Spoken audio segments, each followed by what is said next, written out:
Rencontre aujourd'hui avec Albert Genlis, propriétaire du restaurant au Vieux Saint-Martin au Sablon et président de l'Union Hospitality Tourism and Commerce. Il nous parle de l'Horeca, sa situation actuelle, ce qu'il attend des politiques et l'avenir du secteur.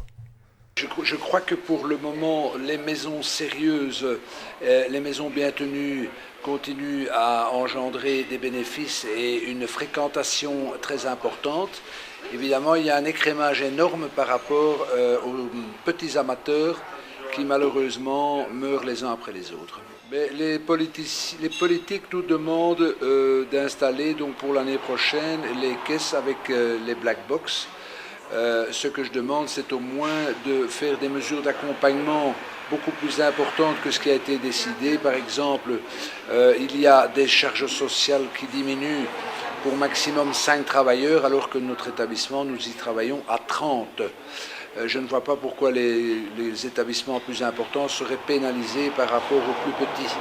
Donc moi, ce qui m'intéresse le plus, c'est une diminution des cotisations sociales, à la limite en faire une uniformité au niveau européen, quand je vois qu'en Grande-Bretagne, les charges sociales sont plus ou moins de 28% sur les salaires bruts, alors que nous, on flirte avec 51%. Je ne trouve pas que c'est bien considéré l'Europe.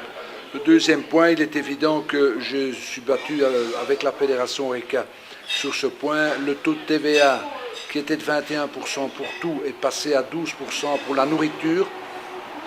Mais ce taux de 21 continue à s'appliquer pour les vins, les alcools, les bières, l'eau, les cafés. Je trouve ça exorbitant. Quand vous pensez que vous allez chez un chocolatier sur la place, acheter une belle boîte de pralines et vous en payez que 6%, et vous prenez une carte d'eau minérale en terrasse chez moi, vous en payez 21, je ne sais pas si c'est juste. Moi, je reste persuadé qu'à Bruxelles, on a développé d'abord énormément le tourisme. Il y a beaucoup plus de tourisme qu'il y a 10 ans. Il faut absolument que nos politiques se rendent compte, ça commence à bouger dans leur tête, que l'Horeca est un secteur d'avenir, que le tourisme est un secteur d'avenir, que ça fait rentrer des devises dans le pays. Au plus nous aurons des touristes, au plus les hôtels seront remplis, les taximens rouleront, etc., etc., etc.